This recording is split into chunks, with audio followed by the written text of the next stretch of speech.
Well, good morning, and I want to thank you for the invitation. Can you put the first slides on the working group? I am there's another one. It's called WG. So I want to tell you a little bit about the working group of cardiovascular pharmacology in the European Society of Cardiology. It is a working group that has focus on cardiovascular pharmacology and pharmacotherapy. You know, there's another one. I have a lot of these. Yes, exactly. So, but as we know that pharmacotherapy is extremely important. So, can I switch the slides here? Yeah, great. And it involves almost all aspects of our treatment and how we interact with patients. And we can't go on without pharmacotherapy. And what we can see that the working group has worked with all aspects of pharmacology and basic as well as clinical pharmacology, and it has been increasing extremely. And we believe that all cardiologists should be part of this group because we all work with medication. Now I will tell you a little bit about the working group. And the main aims of the working groups is to promote and organize research in the field of cardiovascular pharmacology and drug therapy, and to design and coordinate scientific research in the specialty, and to be involved in other tasks, forces of the European Society, and to give the pharmacologist perspective on other groups.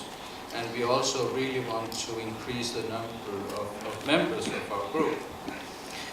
We have recently, last year, we have launched a new scientific journal, the European Heart Journal of Cardiovascular Pharmacotherapy. So it's a sub-journal of the European Heart Journal. We're very proud of that.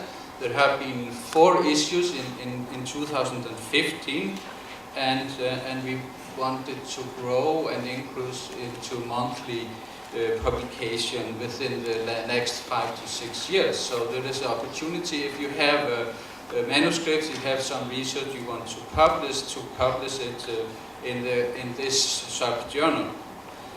And it's open for submissions. Then we have an annual working group meeting. It's called New Trends in Cardiovascular Drug Therapy. And we have the 4th meeting now in May in Tel Aviv here in 2016. We had a last meeting in May in Rome. We also participate in the ESC guideline work and produce positions papers. We are part of the Committee of Practice Guidelines. It's Luis Zamora from Spain who represents the working group. And we also organize educational activities to increase our visibility by endorsing scientific meetings. We have currently produced 6 positions papers by the working group, and additionally we have been involved in a number of positions papers. And we are currently working on position papers on how to treat statin-treated patients with muscle pains, more of ethical position on the relation between industry and scientists. And we are working on a position paper on potassium pharmacology and assessment and management of myocardial infarction without obstructive coronary artery disease, which is a clinical challenge, and also the status of reversal strategies of NOVAX, which we will also talk about later. And then we have the clinical training workshops initiatives, which are a specific initiative to increase knowledge about clinical trials and how to how to conduct these in a proper manner. And they are held by nucleus members of the working group. And also we have invited international experts. And, we want to promote and educate about methodological issues, design, conduct, and how to interpret clinical trials, and how to critically evaluate manuscripts and research of clinical trials. And we really want to develop it such that it becomes a part as a standard of care within this field, and that we can issue a diploma, a university diploma in clinical trials. And the audience is the target is clinical cardiologists and pharmacologists, and with experience in both translational and clinical research, and to improve the knowledge on this field.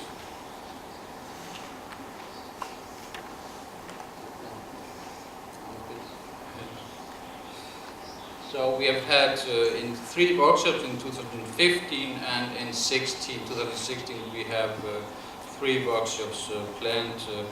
In next workshop here in conjunction with the annual meeting of the working group in Tel Aviv, and we have also a workshop planned in October 2016, and the location hasn't been decided yet. Yeah, and we wanted to develop a kind of standard of care within this field, so that we have a diploma to verify that you have attended the course. So, and the future goals, they are to increase the number of members, and we want to include all members, all cardiologists that use drugs, and that's pretty much all of you. So if you are interested, join us, it's free. You can contact the working group, you can see the how to apply on the web page, and you need a sponsor, and then contact the chairman, who is Stefan Agervald, or somebody you know, and he will promote you, and you can join the group and be part of it. So thank you very much.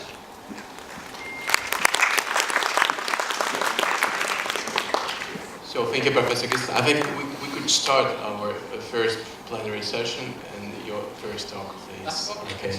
So I'll just continue. Thank you very much. So I need one of the slides that you...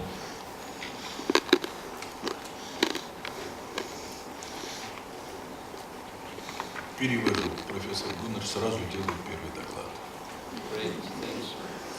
So, in this session I want to talk about long-term outcomes after myocardial infarction. So it is a pleasure to be here and to be able to also to present some of our own data that are yet not been published. So you are the first audience actually who sees these data.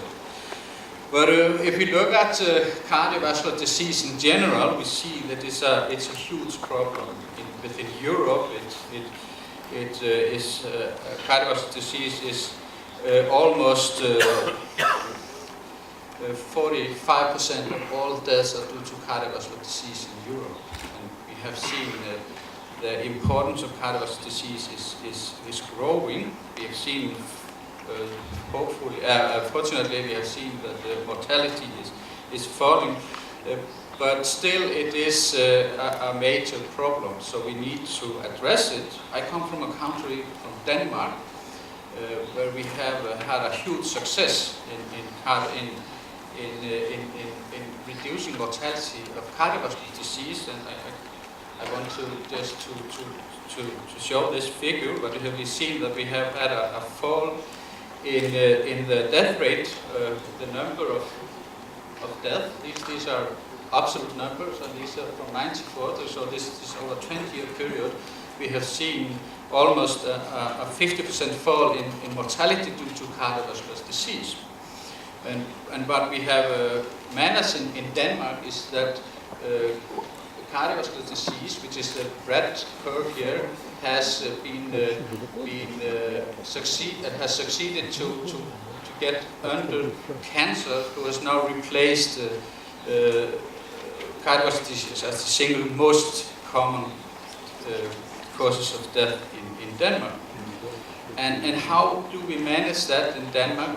What we have done is that we have had some huge preventive initiatives to reduce smoking, to reduce use of industrial trans fat acids in food production. We have had the population to eat more healthier and to do more exercise, but also we have tried to manage treatment of cardiovascular disease such that we have structured primary PCE of patients with ST mitral infarction, that they are transferred directly to cardiac center where they have a PCI, and we have managed to that patients with non-STEMI, they have their coronary angiography within 48 hours. So we're also better at treating those, and you can see that it is a general trend in Denmark, throughout Europe, and I don't have the numbers for Russia unfortunately, but these are the Northern European countries. We can see it is a general trend, but we have seen that in Denmark, we have seen that Denmark lies from being one of the nations with the highest cardiovascular mortality in Northern Europe. Now we are on level with the Southern European countries here is Denmark here. So, and here we have your neighbors in Lithuania and Estonia, where they have the highest cardiovascular mortality, and I assume that you have similar numbers.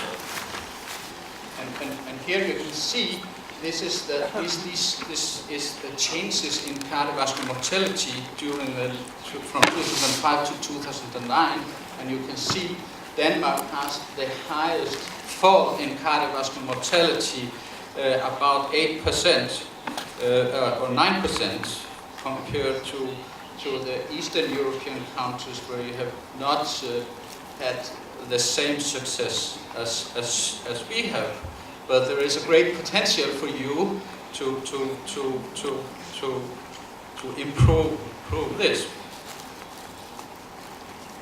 And this is just to show you.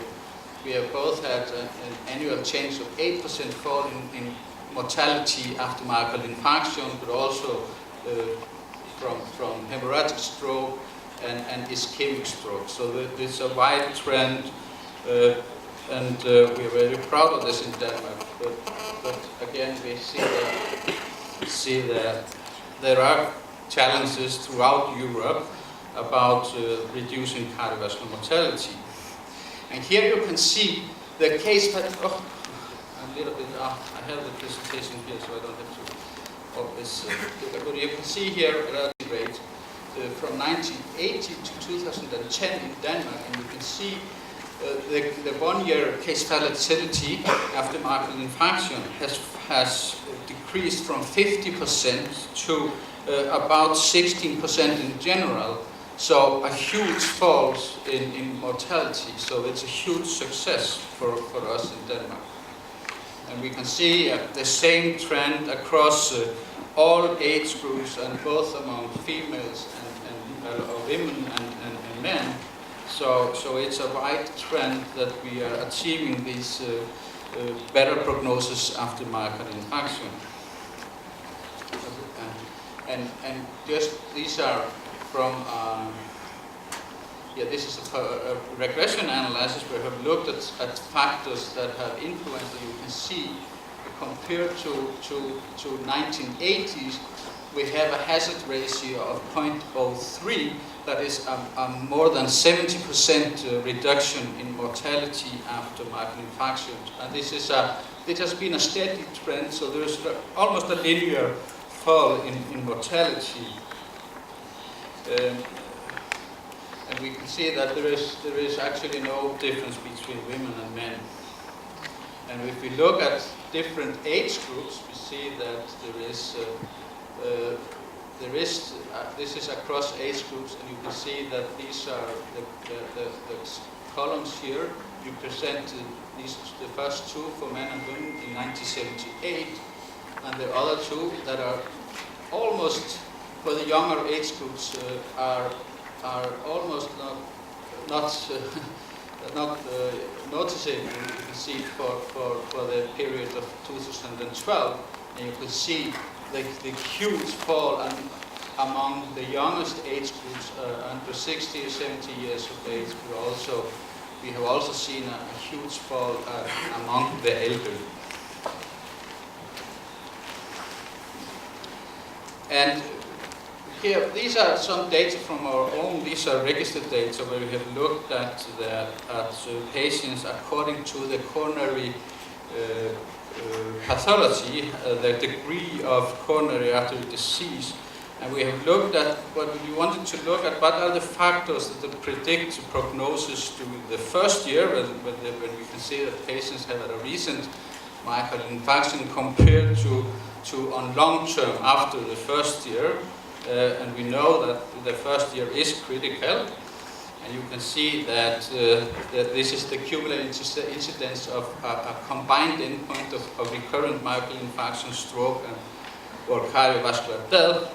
And you can see that, not surprisingly, that we have patients with multi-vessel coronary artery disease, that is 2-vessel disease, 3-vessel disease, or left main stenosis, that they have the highest, not surprisingly, the highest incidence, cumulative incidence of recurrent event. It's the black line here. Yeah, I'm sorry for that.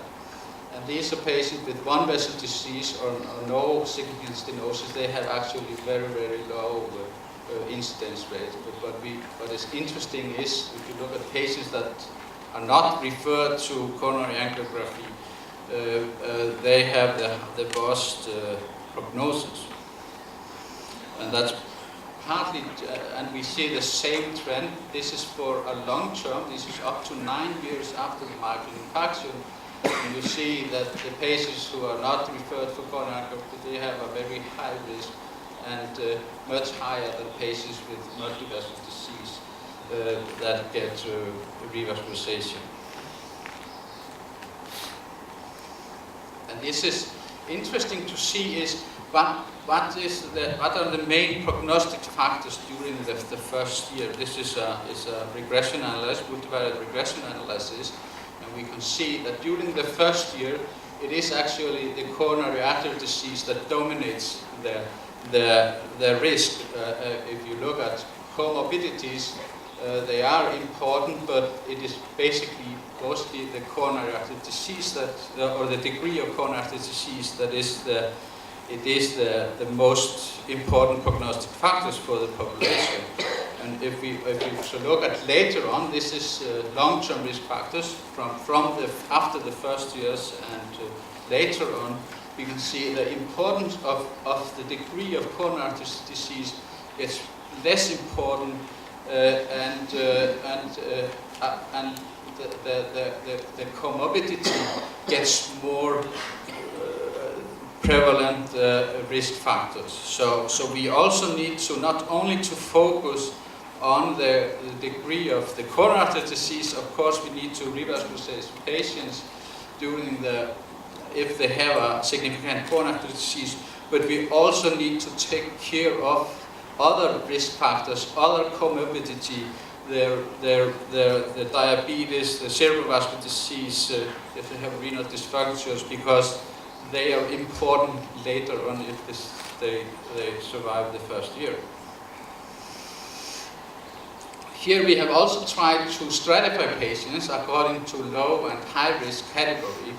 What we have done similarly, we have divided them into the first year period and later on. And what we have defined as a high-risk category were patients over 65 years of age and patients with renal disease, with multivessel disease, and diabetes. And you can see there is not surprisingly, these are low-risk patients, the blue line, and high-risk patients with red line. And you can see there is a considerable difference here. So we need to be not, and this is a very prevalent risk factor. So it's a kind of a landmark analysis. If you look at later on, that it is important to look at patients stratified according to risk category. So what we know about the key prognostic factors for ischemic risk in acute coronary syndromes is it's age and males, patients with diabetes and renal failure and anemia, if they have a prior vascular disease, heart failure, if they have a hemodynamic instability or clinical instability, and of course if they have a prevalent or unstable disease and elevated cardiac biomarkers. So I will try to look at some of those factors. Yeah, I'm sorry about that. This is a Swedish study similar to ours. They've also done a register-based study, and they have tried to stratify patients according to age group. Of course, it's harmful to be old. We all know that. So it's not a big surprise in that. What they found also is that even though you divide them into high or low risk categories according to age, you really get the same relative difference between patients. So it doesn't depend on your young or old. If you are a high risk category, the relative importance of the high risk category is same in the young age group as in the old age group. So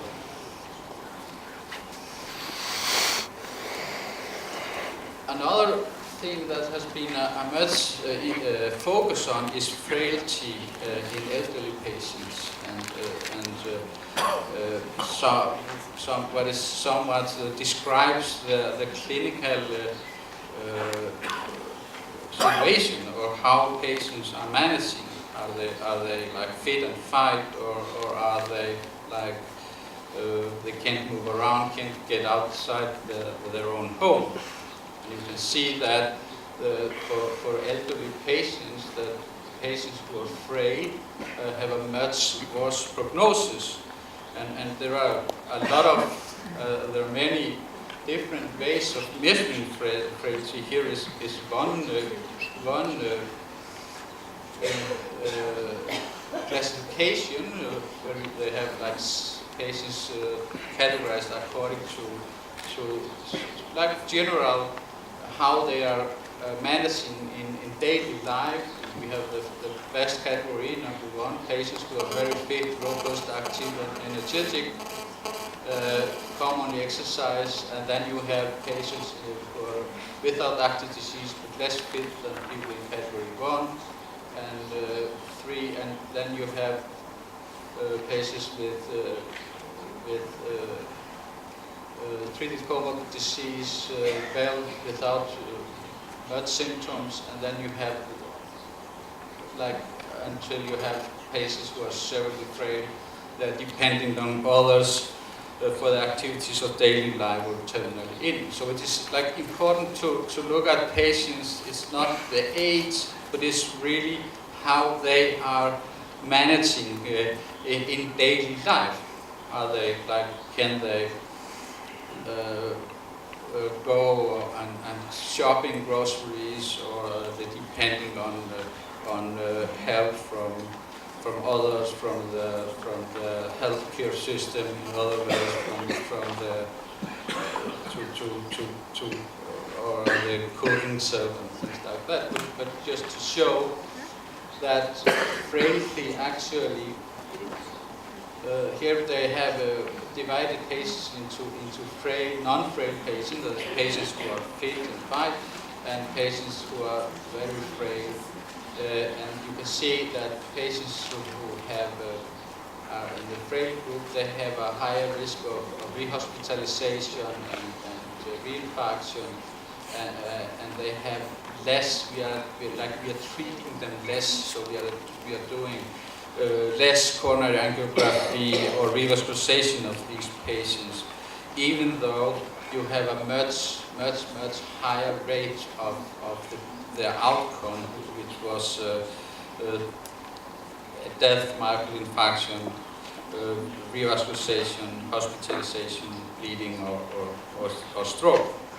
So there is a risk treatment mismatch that we are looking at patients who are very frail, who might benefit from treatment, but we are not treating them adequately. And what's important to look at is that frailty actually is one of the most important risk factors. It doubles your risk of an adverse outcome after myocardial infarction, and it's actually more important than coronary artery disease and if you see here, it's more important. It beats age to predict the risk. Another issue I want to address is the importance of diabetes, and this is a study we published several years ago about the cardiovascular mortality in men and women according to diabetes and if they had a prior myocardial infarction. It has been a common notion that diabetes 2 or type 2 diabetes is equal to a cardiovascular disease, and we can see here these are event rates and divided according to age group. And you can see that patients without myocardial infarction, without diabetes, or not patients actually, or the population, you have here on the green curve, but if you have a diabetes, you have the same risk of a cardiovascular mortality, and that's both in men and women as patients with prior myocardial infarction. But if you have both, you can see here the black line here for men and women, you can see that you have a much higher cardiovascular mortality. And you can see here again, this is a regression analysis, adjusted relative risk, and you can see that patients with myocardial infarction and diabetes, they have a almost doubled mortality compared to patients without diabetes after myocardial infarction. And this is a study where we divided patients according to if they had a STEMI or unstable angina or a non-STEMI, and you can see that this is for the non-STEMI group, and you can see that this is for the STEMI group, and you can see that diabetes has a much higher and more than twofold higher mortality in both groups. So it affects you for both STEMI patients and non-STEMI patients. And if you look at the long-term prognosis, you can see this, it's up to 16 years after the first myocardial infarction. You can see that diabetes is, these are patients without diabetes, but you can see the early increase in risk, and there is a steady increase in risk later on. And this is a very interesting, because here we have a landmark analysis that basically means that we, after each 2 years, we like to start again with our analysis, so we just censor patients who die or have an event. And you can see the relative importance of diabetes is very steady throughout the life after the first myocardial infarction. So we need to be more aggressive with these patients, give them potent statin therapy, angiotensin II antagonists, dual antiplatelet therapy during the first year, and maybe consider continuing dual antiplatelet therapy. We can also see that these patients, according to, if we look at the, like heart failure is an important prognostic factor in patients with after myocardial infarction, and we can also see that that is the case in all strata of EF. These are cases with EF under 25%, and these are with a normal EF or left ventricular ejection fraction, and you can see the importance of diabetes. The black line here is really very steady throughout all strata of myocardial left ventricular function. Another issue that has been raised is that diabetes patients have lesser effect of the thienopyridines antiplatelets, that is clopidogrel after myocardial infarction. And this is a study where we looked at divided patients after myocardial infarction into diabetes and non-diabetes, and we can see that patients with diabetes have a much like they have a lesser effect of clopidogrel compared to patients without diabetes. So that is for all-cause mortality, for cardiovascular mortality, and for the combined endpoint. What is interesting is that if we look at the patients, we see it in both the medically treated patients. It really seems that patients with diabetes have not significant effect of clopidogrel, but it's really prevalent in patients that have undergone revascularizations, that they have a lesser effect of clopidogrel compared to patients without diabetes. And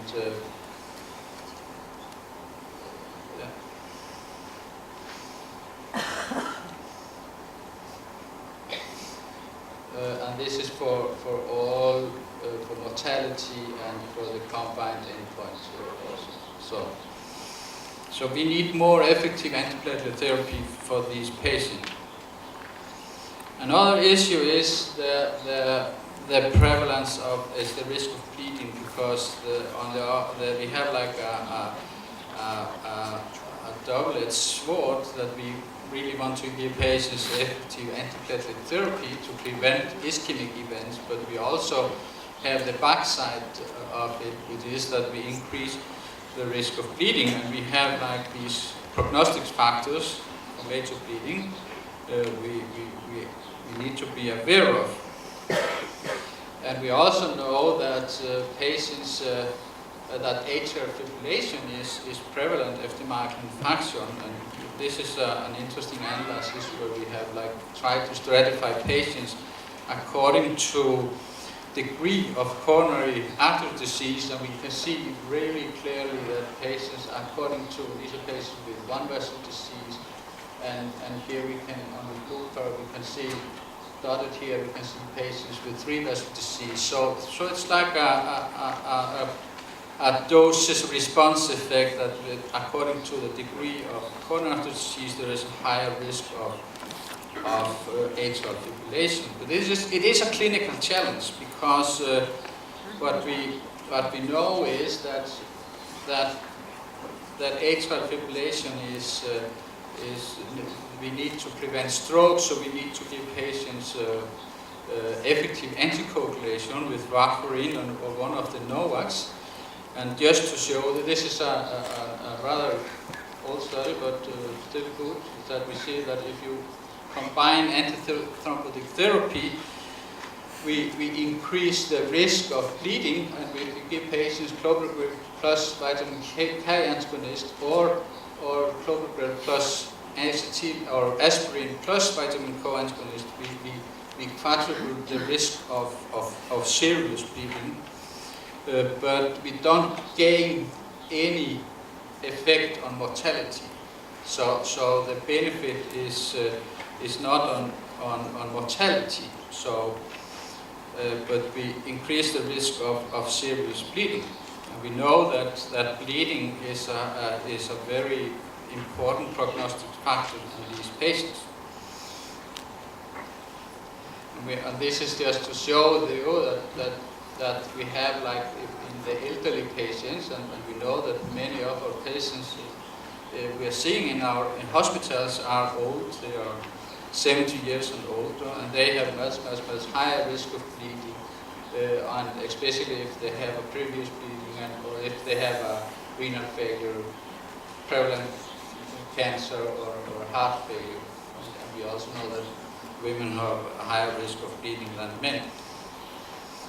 And what we can see, this is just to show you what we have looked at, like the time during the first year after myocardial infarction, and or patients who have undergone recent PCI, and we can see that the bleeding risk is for triple therapy, but it's across all the, antiplatelet regimes, that the risk is highest during the first 30 to 90 days, but then it falls and gets very steady, and we find that it's like the test, the challenge to, if you are a bleeder, then you bleed early in the treatment. So if the patient can tolerate the therapy during the first month or 3 months, they have a lower likelihood of bleed. But of course, as long as you're exposed to triple therapy or more antithrombotics, you have a constantly increased risk, as you can see here. This is triple therapy. But you have, and this is something you need to consider when we are choosing the regime, and also, of course, how long we are going to treat patients. And we know that we have better stents we are using now, and we have a lower risk of stent thrombosis. So in some patients we might choose to shorten the duration of dual or triple antiplatelet therapy if they have a high bleeding risk. It's just to show you, this is a combined endpoint to cardiovascular myocardial infarction and stroke after myocardial infarction or PCI, and you can see for patients who are given triple therapy, they have a similar risk as patients who have dual antiplatelet or just single antiplatelet plus VKA. But you can see it costs a lot of on the bleeding side, but you don't gain any particular benefit for the prevention of ischemic events or cardiovascular death. And this is actually, when you look at the stable patients, no, this is the same here. So you have a much higher risk of bleeding for the combined. This is a triple therapy as the reference here, and you can see dual or dual antiplatelet therapy without oral anticoagulation. You have a much higher risk of stroke, but you don't gain anything on the bleeding side compared to just to give them aspirin and one single antiplatelet therapy.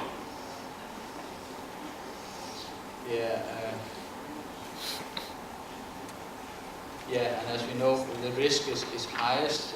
The first one was skip that over, but these are important also to look at the stable patients with atrial fibrillation and after myocardial infarction. That is after the first year, and when you need to consider, are you going to give them anticoagulation, that is warfarin or vitamin K antagonist, and do you want to combine it with antiplatelet therapy?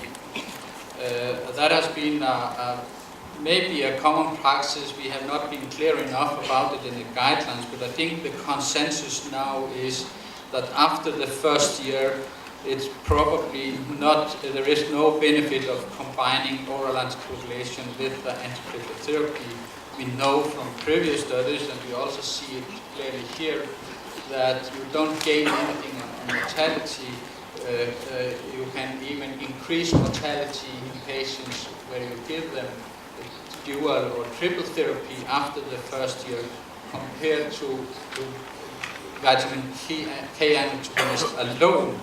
So we know that vitamin K antagonist at least, and probably the new oral anticoagulants are enough, because we need to protect those patients from stroke, in atrial fibrillation, but the risk of recurrent myocardial infarction is much lower, and actually those drugs are also very effective antiplatelets, so they can protect them adequately.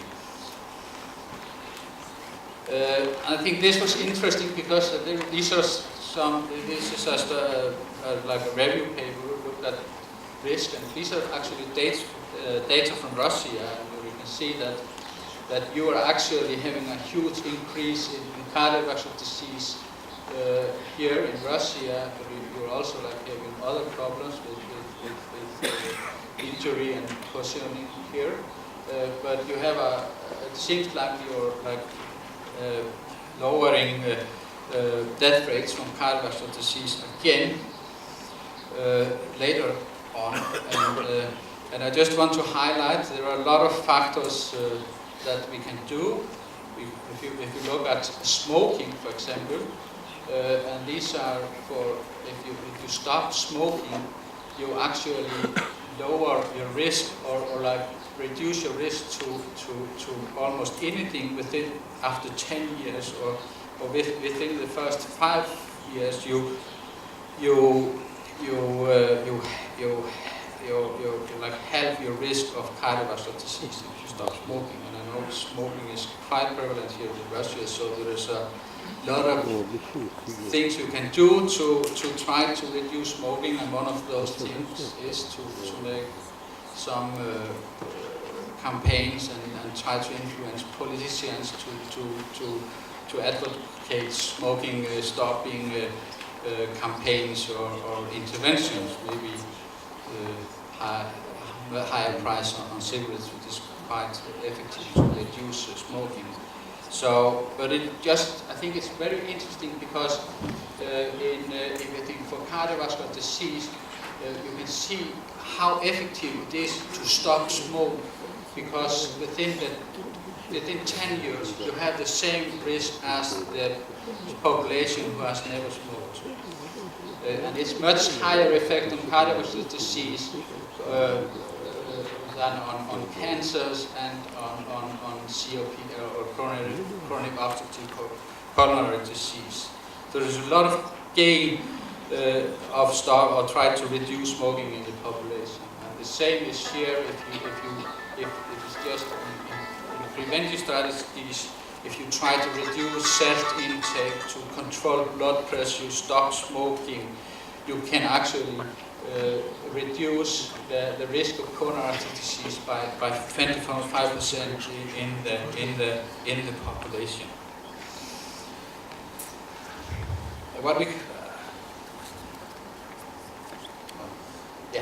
I think that's an interesting also perspective. What we have seen in Denmark is that we have like controlled, we have like fall in cardiovascular mortality.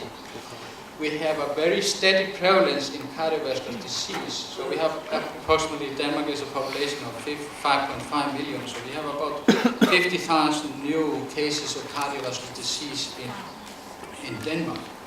What we can see is, even though we are not like having more patients who like get the first event with cardiovascular disease, we are having more disease because we are like treating them better, they are surviving their myocardial infarction and living longer with their cardiovascular disease. So we have a lot of old persons and persons that have a chronic cardiovascular disease, and we also need to take care of them. Many of those patients have heart failure and symptoms of heart failure or reduced quality of life. So we also need to take care of them.